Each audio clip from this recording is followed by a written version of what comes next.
नमस्कार। एक बहुत पुरानी कहानी। एक युवक की जिसका नाम था नरेंद्र। नरेंद्र एक बार स्वामी रामकृष्ण परमहंस जी से मिलने गए। उनसे कहने लगे कि मैं भगवत गीता और उसके अलावा भी सारे कई ग्रंथ कई बार पढ़ चुका हूं, बल्कि मैं उन पर प्रवचन भी करता हूं। तब भी क्या मुझे किसी संत की, किसी गुरु के सानिध्य की आवश्यकता है? रामकृष्ण जी ने युवा नरेंद्र के प्रश्न का कोई उत्तर नहीं दिया, बल्कि कुछ दिन बाद स्वामी जी ने नरेंद्र को बुलाकर उन्हें एक पार्सल दिया और कहा कि इसे पड़ोस के एक गांव में डिलीवर करना है और उसके लिए समुद्र के रास्ते से जाना होगा। फिर क्या था, अगले ही रोज नरेंद्र नाव व नाविक के साथ उस गांव के लिए निकल पड़े।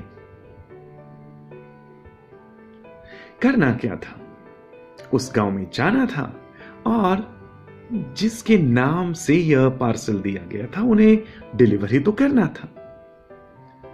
तो सोचा जल्दी निकल जाते हैं। तो बस जल्दी निकल गई और नाव में सवार हुए और उन्हें अचानक लगा कि ये गांव है कहां? उन्होंने नाविक को पूछा। नाविक को तो बिल्कुल भी पता नहीं था।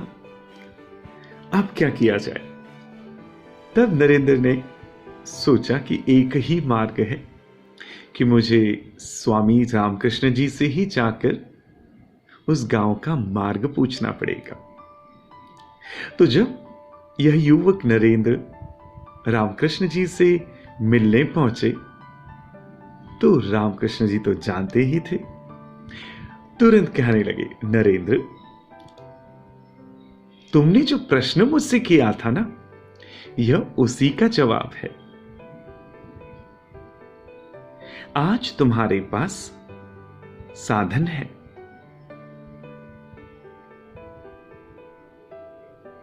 तुम्हारे पास लक्ष्य है,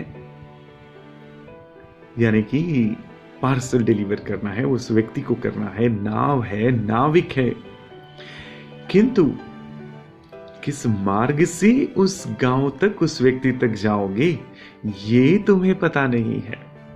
तुमने गीता पढ़ी, तुमने रामायण पढ़ी, अन्य ग्रंथ पढ़े और तो और तुमने उस पर प्रवचन भी किए लेकिन गुरु के अभाव में तुम अपने लक्ष्य तक कैसे पहुंचोगे? गुरु होना इसलिए आवश्यक है क्योंकि गुरु ही आपको वह मार्ग दिखाता है। आज हम चाहे मेंटोर कहें, एडवाइजर कहें, but all of us, we are required to choose a guru. So, choose your guru wisely and stay blessed. That too, forever.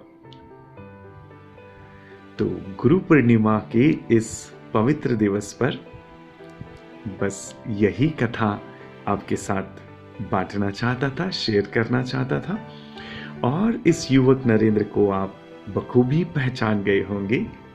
बिल्कुल सही, स्वामी विवेकानंद जी।